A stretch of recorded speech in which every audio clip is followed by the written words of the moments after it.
नमस्कार मित्रों। तो मॉनेटरी पॉलिसी के फर्स्ट पार्ट में यानी कि पिछले लेक्चर में हमने ये पैसों का सप्लाई नाप लिया कि M0, M1, M2, M3, M4, तो ये खेल खत्म हो गया है।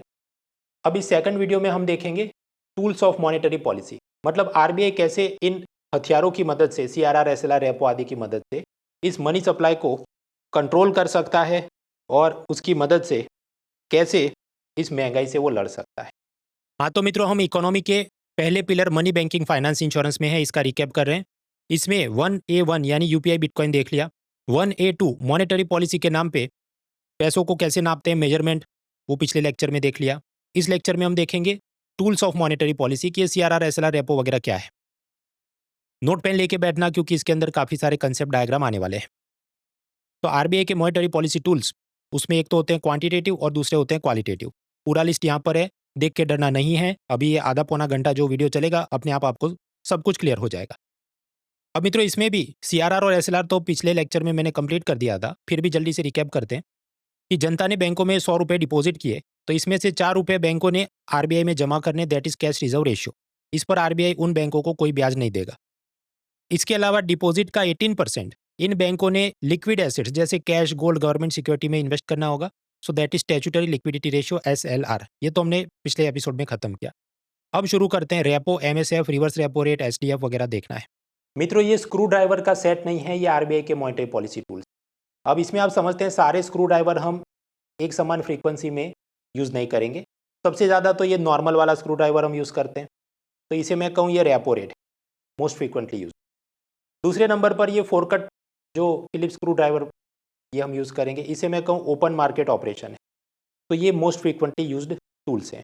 ये जो CRR, SLR है, समझो महंगाई से लड़ने का उसका प्रमुख उद्देश्य नहीं है, it is not the primary objective. CRR, SLR एक प्रकार से बफर है, ताकि अगर किसी दिन बैंक बंद हो जाए तो जनता को जो पैनिक में सारा पैसा विड्रॉ करना हो तो उस वक्त थोड़ा स्टेबल रहे चीज़, उसको हम बोलते हैं बैंक रन से प्रोटेक्शन। तो CRR, SLR का उद्देश्य वो है। तो समझो स्क्रू ड्राइवर या डिसमिस जितने हैं इसमें ये तो थोड़ा बाद में आएगा। सबसे महत्वपूर्ण स्क्रू ड्राइवर कौन सा है? Repo rate. बाकी भी जो हैं जैसे समझो ये ऑपरेशन ट्विस्ट हो, GSEP हो, SDF हो, MSS हो, रिवर्स रेपो रेट हो, तो इन टूल्स को इतना फ्रीक्वेंटली यूज़ नहीं किया जाता जितना इन दोनों को किया जाता है। इन सभी टूल्स में रेपो रेट को सबसे ज़्यादा इस्तेमाल किया जाता है, तो ये इनका मोस्ट इंपॉर्टेंट स्क्रू ड्राइवर है। इसे liquidity adjustment facility LAF repo rate भी कहा जाता है, पॉलिसी रेट भी कहा जाता है, बेंचमार्क इंटरेस्ट रेट भी कहा जाता है। तो अब आगे 10-15 मिनट हम ये रेपो रेट, उसके बेसिक और एडवांस कंसेप्ट समझेंगे।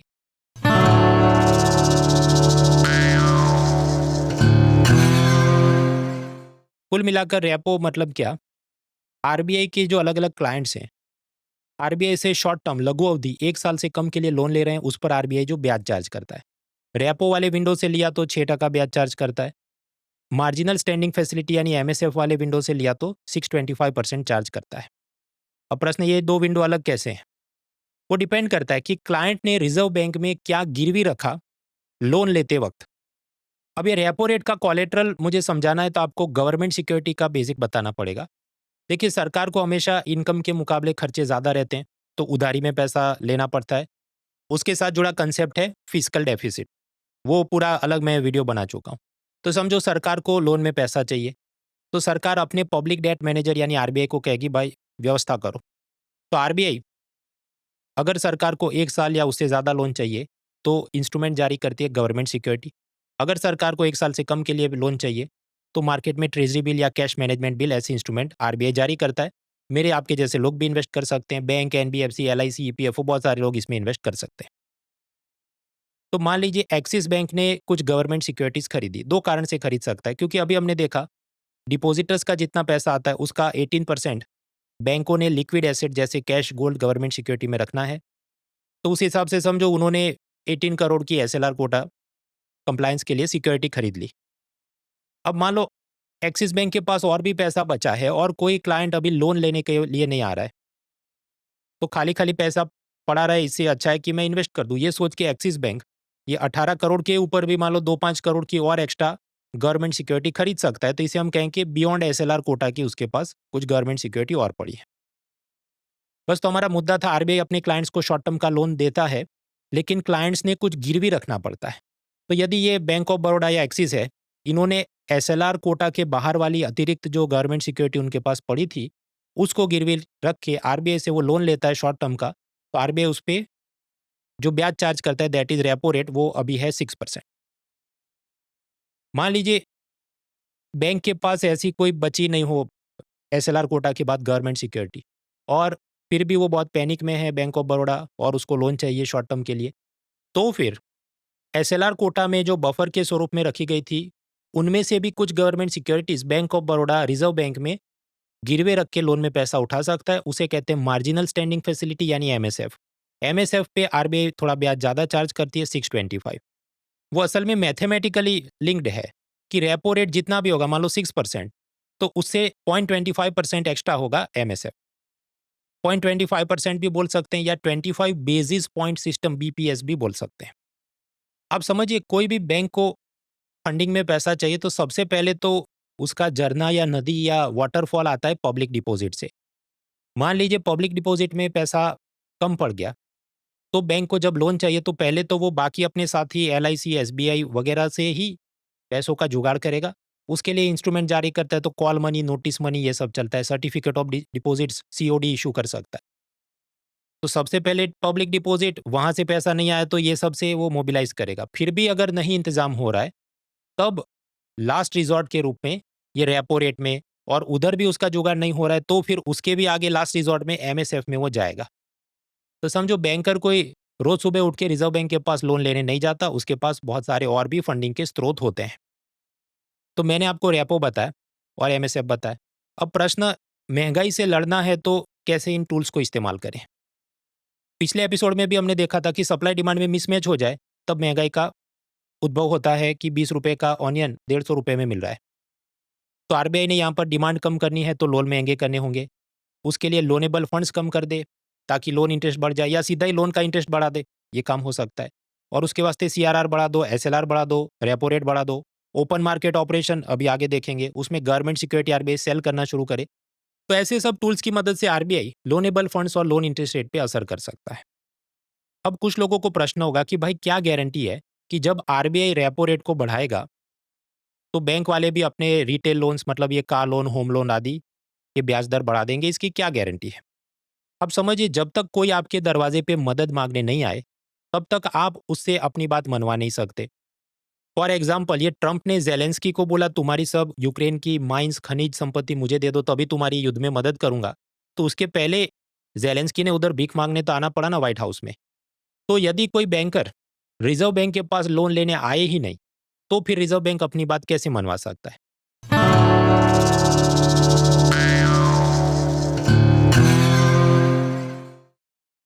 क्योंकि मैंने अभी आपको 2-3 स्लाइड पहले बताया कि बैंकों के लिए रिजर्व बैंक के ये रेपो, एमएसएफ लोन, वो उसका फंडिंग का प्राइमरी सोर्स है ही नहीं। सबसे पहले तो बैंक ये public deposit, call money, notice money, certificate deposit, वहां से पैसा मोबिलाइज करेगा। फिर भी बात नहीं बन रही, तब जाके कहीं वो रेपो या एमएसएफ का लोन लेने आएगा।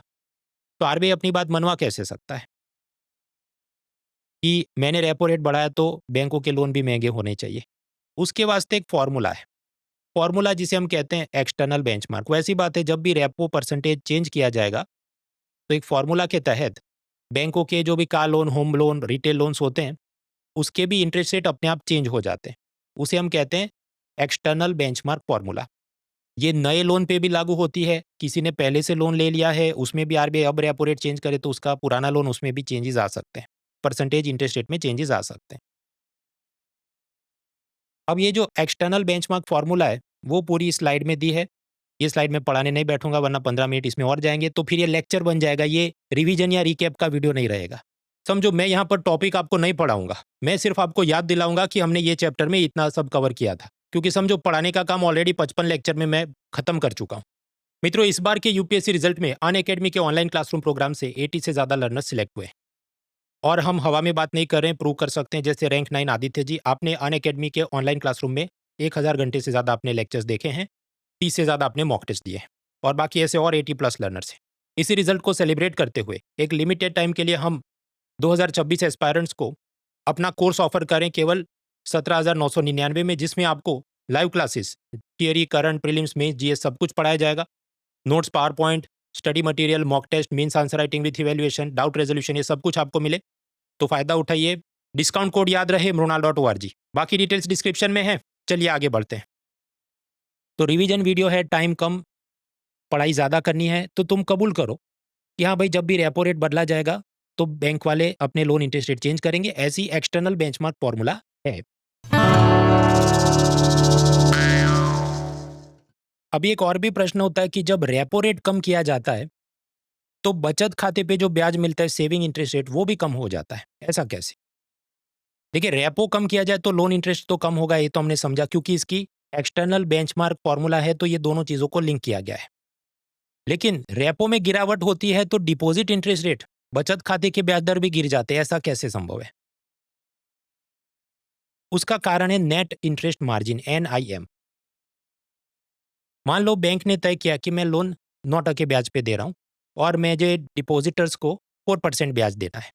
तो इन दोनों के बीच उसका प्रॉफिट मार्जिन हुआ कितना? 9 और 4 के बीच कितना अंतर है? 5%। तो इसे हम कहते हैं नेट इंटरेस्ट मार्जिन या प्रॉफिट मार्जिन या स्प्रेड भी कहा जाता है। तो बैंक ने नक्की किया कि मुझे इन दोनों रेट्स के बीच 5% का फासला रखना है। अब ये बैंक अपने हिसाब से तय करता है। हालांकि इकोनॉमिक सर्वे का कहना है कि ये नेट इंटरेस्ट मार्जिन 5% से ज़्यादा नहीं होना चाहिए, वरना वो इकोनॉमी के लिए जोखिम हो सकता है। क्योंकि समझो, ज़्यादा फासला होगा, इसका मतलब क्या कि बैंक वाला डिपॉजिटर्स को बहुत कम ब्याज दे रहा है और लोन जिनसे चार्ज कर रहा है तो बहुत ज़्यादा ब्याज मांग रहा है। It is not good for economy. खैर, बैंकर अपने हिसाब से ये तय करते हैं। लेकिन आरबीआई ने कैसे लिंक कर दिया है कि तुम्हारे लोन के ब्याज दर तो मैं तय करूंगा अपने रेपो रेट द्वारा, एक्सटर्नल बेंचमार्क फॉर्मूला के तहत। तो पहले अगर लोन इंटरेस्ट 9% था, लेकिन आरबीआई ने अपना रेपो चेंज कर दिया, जिसके चलते बैंकों का लोन इंटरेस्ट रेट 9 की जगह 8 हो गया। तो अब बैंकर क्या करेगा? अपना NIM यानी net interest margin same to same रखने के लिए डिपॉजिट धारकों को भी कम ब्याज देना शुरू करेगा। तो अगर लोन इंटरेस्ट 8% है तो डिपॉजिट वालों को मिलेगा 3%। तो यहाँ पर भी फासला सेम टू सेम रह गया, 5%। तो इस प्रकार से जब रेपो रेट चेंज होता है तो लोन इंटरेस्ट में तो बदलाव आता है, डिपॉजिट इंटरेस्ट में भी बदलाव आता है। हालांकि आरबीआई ने सीधा रेपो को डिपॉजिट इंटरेस्ट के साथ लिंक नहीं किया है। फिर वापस आते, मैं आपको बता रहा था कि रेपो रेट बढ़ा के महंगाई से लड़ सकते हैं। तो आरबीआई को टारगेट दिया गया है कि कंज्यूमर प्राइस इंडेक्स CPI के तहत आपको महंगाई को काबू में रखना है। 2% से कम भी नहीं होना चाहिए, 6% से ज़्यादा भी नहीं होना चाहिए, यानी कि मिड पॉइंट 4% के आसपास रखो। तो इसके वास्ते इन्फ्लेशन से लड़ना क्या करे? डिमांड कम करे, उसके वास्ते लोन के ब्याज दर महंगे कर दे और उसके वास्ते मनी सप्लाई कम कर दे। ये सब करना चाहिए। ऐसी जो मॉनेटरी पॉलिसी जब आरबीआई परस्यू करती है तो उसे कॉन्ट्रैक्शनरी, संकुचनवादी, क्योंकि मनी सप्लाई को संकुचित कर रहा है, कम कर रहा है। टाइट मनी पॉलिसी, क्योंकि वो नल टाइट कर रहा है, मनी सप्लाई को कम कर रहा है।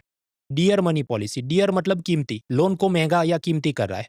हॉकिश मनी पॉलिसी, क्योंकि जैसे बाज ऊपर उड़ता है, ऐसा यहाँ पर वो समझो CRR, SLR, रेपो, ये सब चीज़ों को ऊपर ग्राफ में ले जाता है। तो ये तरीका हुआ महंगाई से लड़ने का। अब ऑपोजिट साइड में सोचिए कि चीज़ें अगर बहुत सस्ती हो जाए, यानी कि डिफ्लेशन या अपस्फीति हो जाए, तो जनता तो मौज में आ जाएगी, भाई सब सस्ता हो गया। लेकिन ये भी इकोनॉमी के लिए अच्छी बात नहीं है, क्योंकि अगर चीज़ें बहुत सस्ती हो जाएगी तो कंपनियां अपना profit margin same to same रखने के लिए बहुत सारे मजदूरों को काम से हटा देंगी। तो it will cause job loss. इसके साथ जुड़ा एक कर्व है, उसका नाम याद रखना है, फिलिप कर्व, जो ये कहता है कि जैसे जैसे महंगाई कम होगी तो बेरोजगारी दर बढ़ जाएगा। यानी आरबीआई ने ये जो इन्फ्लेशन कंट्रोल करना है, तो समझो रस्सी पर दोनों साइड उसको बैलेंस बना के रखना है कि महंगाई 2% से कम भी नहीं होनी चाहिए, वरना बेरोजगारी हो जाएगी, और 6% से ज़्यादा भी नहीं होनी चाहिए, वरना ग्राहकों को बहुत तकलीफ होगी। तो अब अपने चार्ट के लेफ्ट हैंड साइड पे हम फोकस करें कि महंगाई 2% से कम भी नहीं होनी चाहिए, यानी कि हमें डिफ्लेशन से, अपस्फीति से लड़ना है। तो इसके लिए क्या करना चाहिए? डिमांड बढ़ा दो ताकि चीज़ें वापस महंगी होकर नॉर्मल रेट पे आए। डिमांड बढ़ानी है तो लोन सस्ते करो, लोन सस्ते कराने हैं तो मनी सप्लाई को बढ़ा दो, उसके वास्ते CRR, SLR, रेपो, ये सब में आप कटौती करो तो लोन सस्ते हो सकते हैं। ऐसी मॉनेटरी पॉलिसी को एक्सपांशनरी, इजी, चीप या डॉविश मॉनेटरी पॉलिसी कह सकते हैं। एक्सपांशनरी आप समझते हैं कि पैसों का जत्था बढ़ा देगा। डॉविश मतलब कबूतर जैसा विनम्र, मतलब ग्राफ नीचे गिरना शुरू हो जाए, मतलब CRR, SLR, रेपो सबको कम किया जाए। तो समझिए, इकोनॉमी में ज़रूरत के हिसाब से जब महंगाई से लड़ना है तो आरबीआई, महंगाई को कम करना है तो रेपो रेट को बढ़ाएगी, और जब जीडीपी में वृद्धि करनी है, बेरोजगारी को हटाना है, तो रेपो कम करेगी, लोन सस्ते करवाएगी। तो ज़रूरत के हिसाब से दोनों साइड ग्राफ चल सकते हैं। तो 2007 से लेके 2025 तक रेपो रेट का क्या ट्रेंड रहा मैंने इस ग्राफ में बताया है। आप वीडियो पॉज करके सुकून से पढ़ो तो भी सब सेल्फ एक्सप्लेनेटरी है कि जब भी इन्फ्लेशन से लड़ना था रेपो को बढ़ाया गया, जब जीडीपी बूस्ट करना था जैसे कोरोना के आसपास या अभी 2025 में, तो रेपो को कम किया गया है। अब ये जो मॉनेटरी पॉलिसी है ये आरबीआई गवर्नर अकेले तय नहीं करते। इसके लिए आरबीआई एक्ट में 6 सदस्यों की एक समिति 6 member committee monetary policy committee बनाई जाती है। नॉर्मली ये लोग 2-2 महीने पे मिलते हैं, इसलिए bimonthly monetary policy update आते हैं। लेकिन कभी-कभी जैसे मान लो कोरोना हो तो ज़्यादा फ्रीक्वेंटली भी 1-1 महीने पे, डेढ़-डेढ़ महीने पे भी मिल सकते हैं। अब ये जो पूरा ट्रेंड एनालिसिस है उसके आगे पीछे और भी फाइनल नुआंसेस हैं, तो वो तो पूरे साल के अपडेट के लिए मेरी विन 25 सीरीज़ चल रही है, हर साल ऐसी चलती है। उसमें भी ऑलरेडी 8 फ्री लेक्चर तो हो गए। अभी 2 लेक्चर बाकी हैं जो 7 तारीख बुधवार को और 14 तारीख बुधवार को होने वाले रात 9 बजे। इसका हैंडआउट सब आपको मिल जाएगा mona.org/win25 पे। और इसके फ्री लेक्चर्स वो मैं यूट्यूब पे नहीं, वो अनअकैडमी प्लेटफ़ॉर्म पे पढ़ाता हूँ क्योंकि यूट्यूब पे इतना एड रेवेन्यू मिलता नहीं है। इसका लाभ उठाइए, मतलब समझो 2 आखिरी लेक्चर ही बाकी हैं, फिर पूरे साल का अपडेट खत्म हो रहा है।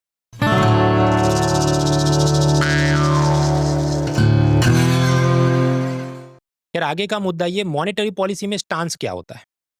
तो मित्रों ये स्क्रू ड्राइवर नहीं, ये था रेपो रेट। अब रेपो रेट मान लो इस महीने आरबीआई ने डिसाइड किया 6%, तो 2 महीने बाद वापस उनकी कमिटी बैठेगी, तब रेपो रेट क्या हो सकता है, उसे हम कहते हैं स्टांस डिक्लेयर कर। तो स्टांस आप समझो ये रॉयल एंट्री कार है और इसका स्टांस हम ऐसे रखें कि फर्स्ट गियर में डाल देते हैं, तो फिर क्या हो सकता है, क्लच मैंने दबा के रखा है, अभी छोड़ा नहीं है, तो या तो 6% का 6% रहेगा, या फिर मैं क्लच छोड़ूंगा तो फर्स्ट गियर में तो गाड़ी ऊपर जाएगी, तो 6 का 7 भी हो सकता है। तो उसे हम कहें कैलिब्रेटेड टाइटनिंग।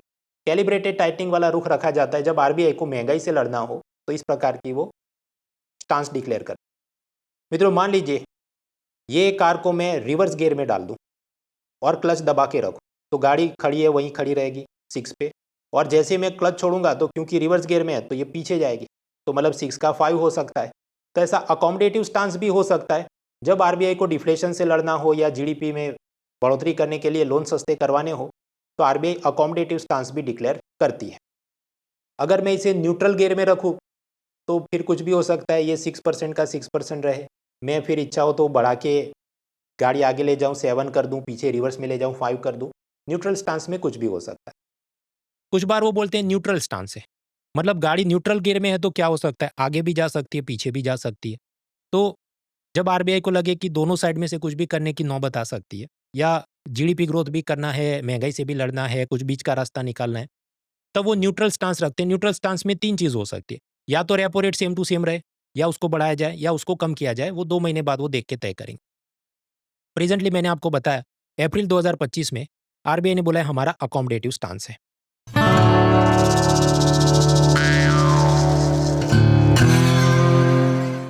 अब यहाँ से जीपीएससी गुजरात लोक सेवा आयोग ने एक प्रश्न पूछा, वीडियो पॉज करके आप ट्राई करें। 4, 3, 2, 1। देखिए इसका हिंदी वर्जन हम देखने नहीं जाएंगे क्योंकि इकोनॉमी के जो सवाल है आप इंग्लिश में पढ़ के सॉल्व करने की कोशिश करो, ज़्यादा आसान। इसका हिंदी अपितु या अभिज्ञात फला ढिमका टाइप का ही जाएगा। साइंस और इकोनॉमी दोनों में मेरा आग्रह है आपको कि जो एमसीक्यू है इंग्लिश वाला पढ़ेंगे जल्दी आप डिकोड कर पाएंगे। यार इस प्रश्न का जवाब क्या होगा? मित्रों अहमदाबाद में एक सेंट जेवियर्स कॉलेज है, उसमें पढ़ाते थे फादर वालेस। फादर वालेस बाबू सोना कल्याण योजना में नहीं मानते थे, तो उनकी मैथ्स की जो एक्सरसाइज बुक रहती थी उसमें पीछे जवाब नहीं रहते थे, तुम्हारे में दम हो तो गिन के सॉल्व करो। और दूसरा वो कहते थे कि रैंक लानी है तो पसंद हो या नहीं हो पढ़ना तो पड़ेगा। तो that is the approach for competitive exams. तो ये जो प्रश्न था आसानी था, मैंने जितना बताया उसमें से आप खुद सॉल्व करने की आपकी काबिलियत होनी चाहिए। 12th फेल मूवी का ट्रेलर देखा के मैं आपको ये नहीं बोला कि आके आईएएस करो, आप में पात्रता होनी चाहिए। Reverse Repo and Standing Deposit Facility SDF। खैर तो रेपो और मार्जिनल स्टैंडिंग फैसिलिटी कंप्लीट हुआ। अब रिवर्स रेपो रेट और स्टैंडिंग डिपॉजिट फैसिलिटी एसडीएफ क्या है? ये ऐसे विंडोज हैं जहां पर आरबीआई के क्लाइंट्स, उनके पास अतिरिक्त पैसा है, सरप्लस पैसा है, तो आरबीआई में डिपॉजिट करते हैं। जस्ट लाइक मेरे आपके पास एक्स्ट्रा पैसा है, हम बैंक में डिपॉजिट करते हैं, तो बैंक वालों के पास एक्स्ट्रा पैसा है वो आरबीआई में डिपॉजिट करेंगे। ऐसे 2 विंडो हैं। रिवर्स रेपो वाला विंडो जहां पर आरबीआई अपने क्लाइंट्स को 3.35% ब्याज देता है, या स्टैंडिंग डिपॉजिट फैसिलिटी वाला विंडो एसडीएफ जहां पर आरबीआई क्लाइंट्स को 5.75% ब्याज देता है। अब प्रश्न ये दोनों कैसे सेट हुए? तो यहाँ पर क्योंकि विंडो उल्टी है या आईना उस तरफ से इस तरफ हो गया, तो एक प्रकार से क्लाइंट पैसा दे रहा है आरबीआई को और आरबीआई ने गिरवे कुछ रखना है क्लाइंट के पास। तो यदि आरबीआई गवर्नमेंट सिक्योरिटी अपने ये क्लाइंट्स जैसे बैंक ऑफ बड़ौदा में गिरवे रखता है और उनसे ये पैसा एक प्रकार से लोन में ले रहा है, तो जो ब्याज आरबीआई इन क्लाइंट्स को देगा वो होता है रिवर्स रेपो रेट, जो है फिक्स कर दिया आरबीआई ने 335%। अगर आरबीआई कुछ भी गिरवे नहीं रखता, ऐसे ही बैंक ऑफ बड़ौदा अपना एक्स्ट्रा पैसा उनको दे दे, तो आरबीआई सामने उन्हें 575% ब्याज देगा, जिसे कहते हैं स्टैंडिंग डिपॉजिट फैसिलिटी एसडीएफ।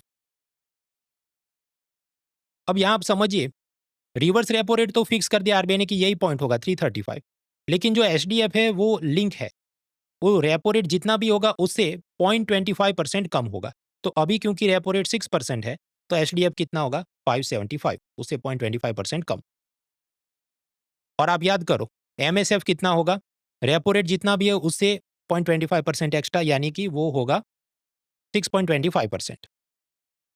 तो यहाँ पर आप देखिए एसडीएफ से लेके एमएसएफ तक का जो फासला है, जो डिस्टेंस है, उसे हम कहते हैं monetary policy corridor. Monetary policy corridor. अब आपको प्रश्न होगा तो पन ये इसको कॉरिडोर क्यों कहा और इसको ऐसा बोलने का मतलब भी क्या है? जियो और एयरटेल ये दोनों एक दूसरे की प्राइस रेंज देखेंगे, प्रीपेड में ये क्या चार्ज कर रहा है, ब्रॉडबैंड का क्या भाव ले रहा है, ताकि उसको मिलाने के लिए वो अपने रेट्स उसके बाद तय करेंगे। तो इन दोनों को एक दूसरे का देखना पड़ेगा। सिमिलरली मैंने आपको बताया बैंक वाले कोई सीधा डे वन से या रोज सुबह उठ के तो रेपो लोन लेने जाते नहीं। ये बैंक एनबीएफसी वाले आपस में एक दूसरे को शॉर्ट टर्म के लोन देते हैं, उस पर ब्याज चार्ज करते हैं, उसे कहते हैं कॉल मनी, नोटिस मनी। तो ये उनकी दुकान है, तो आरबीआई ने देखना पड़ेगा भाई वहाँ पर क्या चल रहा है। और आरबीआई खुद की भी दुकान देखेगा कि अगर कोई बैंक वाला मेरे पास लोन लेने आया तो ये रेपो रेट एमएसएफ है, तो मेरा क्या चल रहा है। तो उनको देख के अपनी रेंज में क्या रखूं, आरबीआई ने वो रेंज को मॉनिटर भी करना है और उसको प्रभावित यानी इन्फ्लुएंस भी करना है। इस कारण से मॉनेटरी पॉलिसी कॉरिडोर कहा जाता है और आरबीआई उसे मॉनिटर करता है कि मेरा इतना चल रहा है, तो सामने कॉल मनी, नोटिस मनी का जो है बहाव या धारा वो किस दिशा में कितनी ऊपर नीचे जा रही है। असल में वो कैसे काम करता है उतना टेक्निकल हमारे लिए काम का नहीं, so will not do PhD. तो CRR SLR done, repo reverse repo done, MSF और एसडीएफ डन। आगे मुद्दा बचता है ओपन मार्केट ऑपरेशन।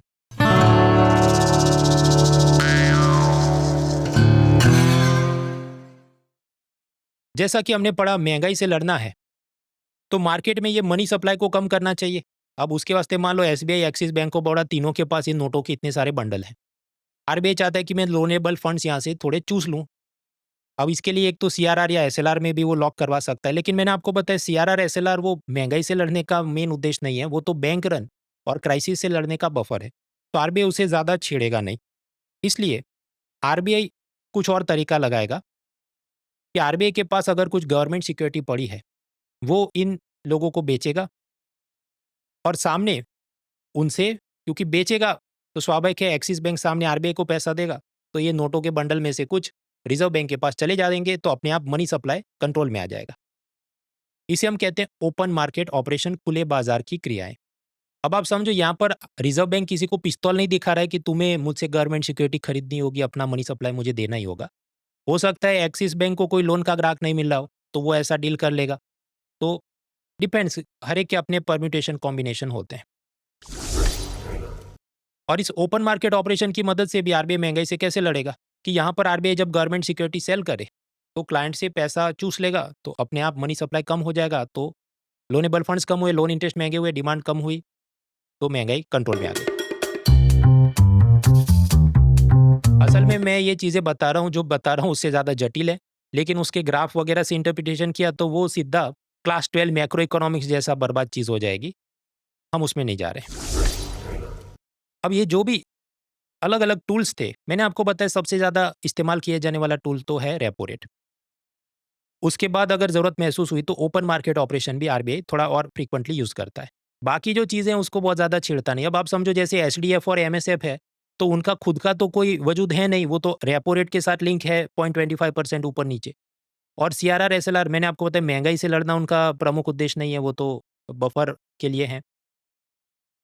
अब इससे भी छोटे वाले टूल्स जैसे bank rate, reverse repo rate, MSS, operation twist, ये सब तो बहुत कम इस्तेमाल किए जाने वाले टूल्स हैं। मतलब समझो नॉर्मल वाला स्क्रू ड्राइवर भी नहीं, ये घड़ी या चश्मा खराब हो जाए तो उसका जो छोटा वाला स्क्रू ड्राइवर है, ऐसी वो चीज़ है, फ्रीक्वेंटली उसे यूज़ नहीं किया जाता।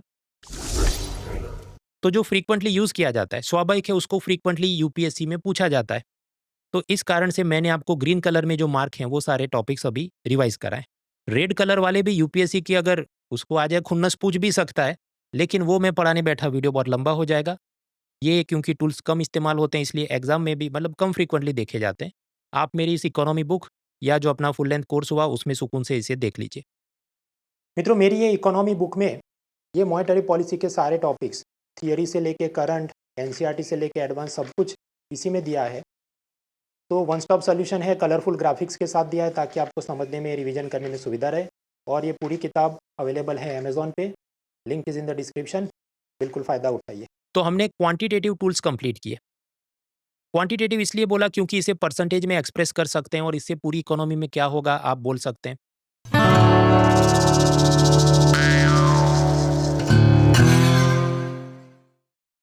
अब सामने आते हैं क्वालिटेटिव टूल्स। क्वालिटेटिव टूल्स की लिस्ट आपके सामने, वीडियो पॉज करके पढ़ो, फिर मैं एक-एक करके पढ़ाना शुरू करता हूँ। सबसे पहले डायरेक्ट एक्शन, यानी क्या डंडा मार के बात मनवाई जाए। तो जैसे पेटीएम पेमेंट बैंक के वादे हो गए थे, वो सब केवाईसी वगैरह में लफड़े थे, तो आरबीआई ने उसको सब बहुत सारे रिस्ट्रिक्शन डाले, आप नया अकाउंट नहीं खोल सकते वगैरह वगैरह।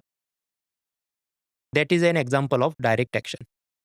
तो फिर मॉरल सुएशन यानी नैतिक दबाव, वो चंपक चाचा जो कहते हैं मैं प्रवचन दूंगा और ये गुंडों का हृदय परिवर्तन हो जाएगा और वो।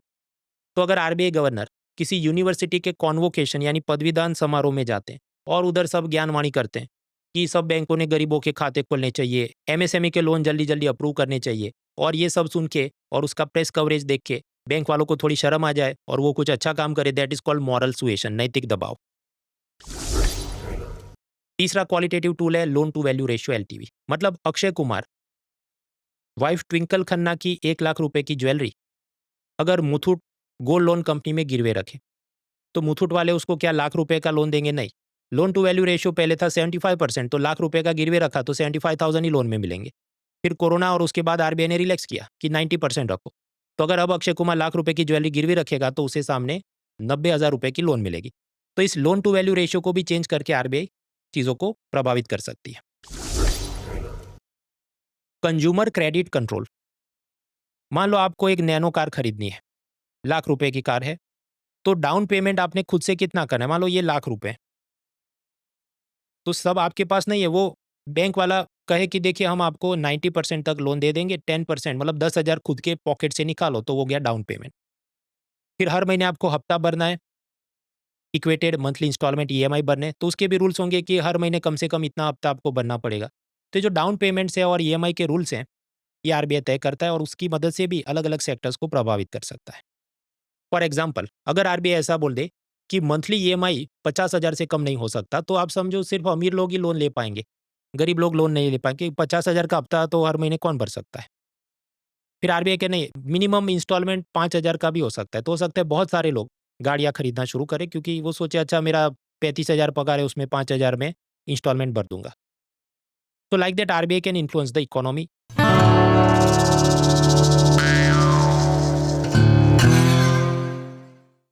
मतलब बैंक वाले जितना लोन में पैसा घुमा रहे हैं, उसका कम से कम 40% उन्होंने गरीबों को, किसानों को, लघु उद्योग वगैरह को देना होगा। कुल मिला के सबके क्या कोटे हैं इस टेबल में मैंने रखे हैं, वीडियो पॉज करके पढ़िए। 3, 2, 1। बस तो खेल खत्म। क्वांटिटेटिव और क्वालिटेटिव टूल्स हमने देखे। इन क्वालिटेटिव टूल्स क्यों बोला गया? क्योंकि ये मैथमेटिकली हमेशा नापना मुश्किल है। फॉर एग्जाम्पल मैंने आपको बताया मॉरल सुएशन। अब ये चंपक लाल की तरह आरबीआई प्रवचन देना शुरू करे तो कितने बैंकर क्या बात मानेंगे, आप मैथमेटिकली एक्सप्रेस नहीं कर सकते।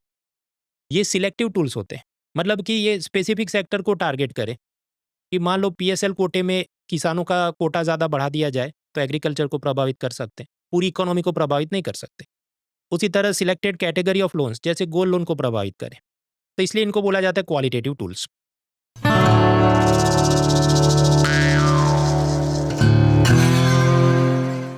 इधर से भी ये जीपीएससी में एक अच्छा सवाल आया, वीडियो पॉज करके ट्राई करें।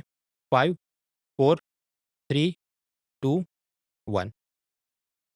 मित्रों, सच में अगर आप कॉम्पिटिटिव एग्जाम्स की तैयारी कर रहे हैं और जो मैंने अभी पढ़ा या कहीं पहले किसी और से भी आपने पढ़ा हो, तो ये वाला सवाल तो आपका करेक्ट होना ही चाहिए। नहीं तो फिर समझो ऐसे सवालों में जो बाकी सीरियस प्लेयर हैं, 2-3 साल से अटेम्प्ट देने वाले जो सीरियस बच्चे हैं, वो तो इसको करेक्ट करेंगे, वो आगे निकल जाएँगे और इसका फ़ासला बाकी सवालों में आप ये सोचते हैं अच्छा मैं हिस्ट्री का कुछ कर लूँगा, साइंस का कुछ कर लूँगा, तो you will not be able to cover up the gap. इसलिए ये जो बेसिक चीज़ें हैं, बुनियाद है, उस पे ज़्यादा स्ट्रॉन्ग ग्रिप होनी चाहिए। तरलता जाल यानी लिक्विडिटी ट्रैप क्या है? आखिरी एक और मुद्दा समझ लेते हैं, लिक्विडिटी ट्रैप क्या है? मान लीजिए इकोनॉमी में मंदी चल रही है, तो जीडीपी को बूस्ट करने के लिए आरबीआई को क्या करना चाहिए? लोन सस्ते कराने चाहिए, तो आरबीआई रेपो रेट कम कर रहा है कि मान लो पहले 9% था, फिर 6, 4, 3, 2 ऐसा चल रहा है। और आरबीआई उम्मीद करेगा कि बैंक वाले भी उस हिसाब से अपने लोन दर सस्ते करें। तो अभी आप देखो कि ब्लू वाली लाइन में रेपो तो काफ़ी कम हुआ, लेकिन बैंक वाले जो लोन है उसका घोड़ा 7% के आगे आके रुक गया, फिर वो थक के गिर गया।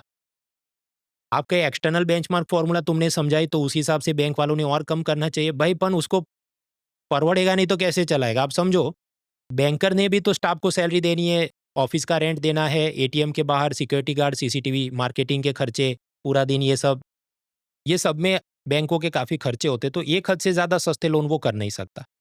भले आरबीआई कितना हंटर मार दे, वो घोड़ा मर जाएगा पण आगे दौड़ नहीं पाएगा।